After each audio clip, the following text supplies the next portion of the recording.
Hello दोस्तों, मैं power Singh और आप सभी का मेरे सुर तरंग चैनल पर स्वागत है। दोस्तों, राजस्थान की धरती साहित्यकारों की, कलमकारों की, संगीतकारों की, गीतकारों की और गायकों की भी धरती है और सूरवीरों की धरती है, तो किसी से छुपा हुआ नहीं है। लेकिन दोस्तों, गायकी के क्षेत्र में कुछ ऐसे ख्यातनाम कलाकार हुए हैं जिन्होंने राजस्थान का नाम पूरे विश्व के अंदर रोशन किया है, जिनके पीछे कुछ राग मानी जाती है, कुछ क्षेत्र माना जाता है और वो कालजयी बन गए।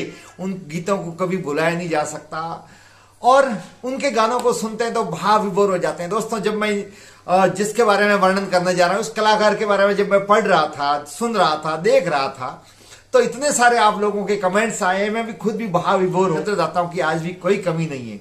जी हाँ दोस्तों, मैं आज आपको एक ऐसे गायिका के बारे में बताने जा रहा हूं जिसने राजस्थान का नाम पूरे विश्व के अंदर रोशन किया। यही नहीं, फ्रांस गवर्नमेंट के एक वक्त में वहां के राष्ट्रपति भवन में भी इस गाने को नियमित रूप से सुना जाता था।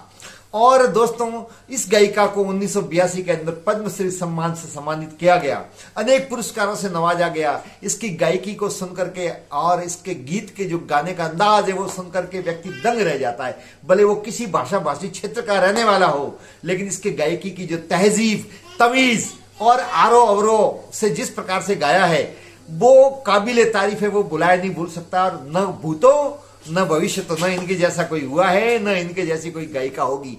जी हाँ दोस्तों, शायद आज समझ गए होंगे।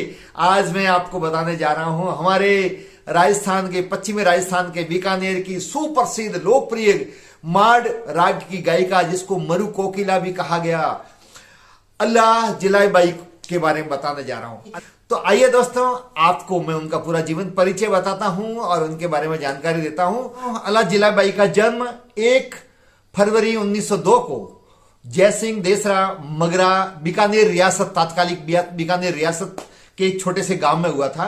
ये मिरासी समाज में इनका जन्म हुआ। मिरासी वो समाज है जिसने एक से एक बड़े राजस्थान में नहीं बल्कि भारत में कलाकार दिए हैं और आज भी गायकी के क्षेत्र में धूम मचाए हुए हैं। बचपन से ही अल्लाह जिलाई बाई गायकी के क्षेत्र में बहुत रुचि रखती थी और बहुत ही कम उम्र में इन्होंने ख्याति प्राप्त कर ली।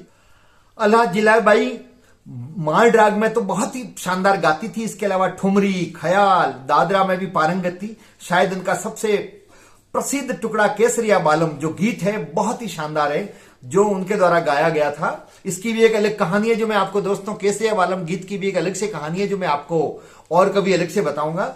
इसी के कारण से उनको 1982 में भारत सरकार ने उन्हें कला क्षेत्र में पद्मश्री से सम्मानित किया। सर्वोच्च नागरिक पुरस्कार में से एक उन्हें लोक संगीत के लिए 1988 में संगीत नाटक अकादमी पुरस्कार से भी सम्मानित किया गया। केसरिया बालम आओनी पधारो म्हारे देश प्रख्यात, जो ये प्रख्यात माड गायिका अल्लाह जिलाई बाई के कंठों से निकलकर अमर हो गया। अल्लाह जिलाई बाई का जन्म बीकानेर रियासत में हुआ था, अतः ये बीकानेर के राज दरबार में गाया करती थी। 13 वर्ष की उम्र में ही उसने अपने कंठ के सुरीलेपन से बीकानेर के महाराजा गंगा सिंह जी को प्रभावित किया। गंगा सिंह ने उसको राज गायिका के पद पर प्रतिष्ठापित किया। उन्होंने 22 वर्ष तक राज दरबार में अपनी गायकी से चमक बिखेरी और गंगा सिंह जी के देहावसान के पश्चात भी इन्होंने गायन के क्षेत्र में निरंतर अपना अभ्यास जारी रखा। केसरिया बालम, इसके अलावा बाईसारा वीरा, इसके अलावा काली काली काजलियरी रेख जी, झालो दियो जाए आदि उनके कंठ से निकलकर ये गीत दुनिया भर में प्रसिद्ध हो गए। उन्हें ये विदेशों में भी उन्होंने बहुत प्रोग्राम दिए और भारत भर में अलग अलग जगह पर उनके एक से एक शानदार प्रोग्राम हुए। 1982 में पद्मश्री मिलने के बाद में 31 मार्च 2012 को प्रथम बार राजस्थान रत्न सम्मान से भी इनको सम्मानित किया गया। महाराजा गंगा सिंह वह पहले व्यक्ति थे जिनके दरबार में अल्लाह जिलाई बाई ने केसरिया बालम गीत को पहली बार प्रस्तुत किया। मात्र 10 साल की उम्र में इनके हुनर को पहचानते हुए बीकानेर के महाराजा गंगा सिंह जी ने अपने दरबार में हुसैन खां बख्श और अच्छन महाराज को आदेश दिया कि इस बालिका को और संगीत में पारंगत करो। तो महाराजा के निर्देशानुसार अच्छन महाराज और हुसैन बख्श ने अल्लाह जिलाई बाई के संगीत को तराशा और उनको हुनर सिखाया, गायकी में आरोह अवरोह सब कुछ सिखाया। ठुमरी, दादरे और ख्याल राग में भी उनको गाने का तरीका सिखाया और माड़ी में तो ये पारंगत हुई थी। और उसका परिणाम ये हुआ कि जब तराशने के बाद में ये जब गायकी के क्षेत्र में आगे बढ़ी तो पूरी दुनिया के अंदर इनका नाम छा गया।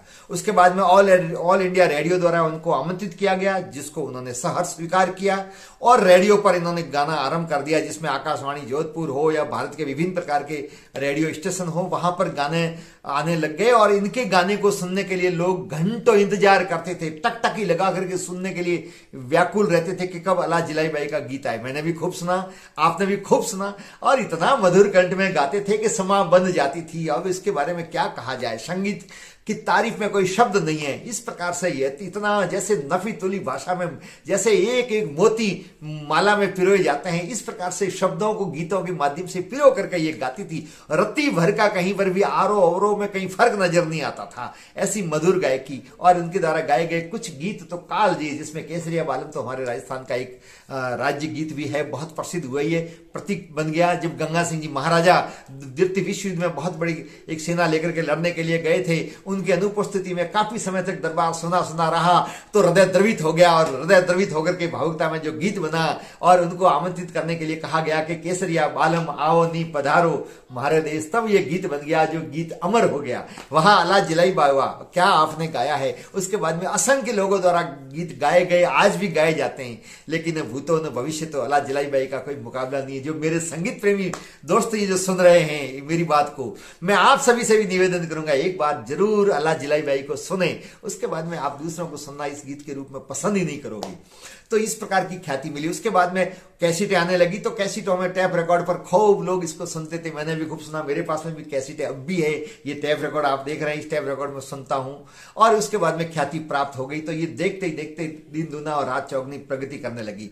ऐसी महान कलाकार 3 नवंबर 1992 को इस दुनिया को छोड़ करके चली गई। 90 साल तक वो जीवन जिया और लगातार वो गाती रही। उम्र होने के उपरांत भी उनकी आवाज के अंदर इतनी प्यारी खनक थी, इतनी मधुरता थी, मिठास थी कि कहते इनको स्वर कोकिला भी कहा जाता है, मरु कोकिला भी कहा जाता है। अनेक सम्मानों से सम्मानित किया गया। और उनके मरणोपरांत 2003 में भारत सरकार ने, डाक विभाग ने 5 रुपए का इन पर डाक टिकट भी जो आप देख रहे हैं ये जारी किया। तो बहुत सारे उनको सम्मान मिले। बस इतनी बड़ी कलाकार थी, उतनी ही विनम्र व्यक्तित्व की धनी थी। ऐसी कलाकार इस दुनिया में हजारों सालों बाद में शायद जन्म लेती है। तो दोस्तों, ऐसे राजस्थान में एक से एक बढ़कर ऐसे कलाकार हुए हैं जिन्होंने राजस्थान का नाम दुनिया भर में रोशन किया है। आपको अल्लाह जिलाई बाई का ये वीडियो कैसा लगा, ये जानकारी कैसी लगी, आप दोस्तों कमेंट जरूर करें, लाइक करें, शेयर करें। और यदि मेरे चैनल को अब तक आपने सब्सक्राइब नहीं किया है तो कृपया चैनल को सब्सक्राइब करें, ताकि मेरे द्वारा अपलोड किए जाने वाले वीडियो आप तक सीधे पहुंचे। आप सबका बहुत बहुत धन्यवाद। जय हिंद।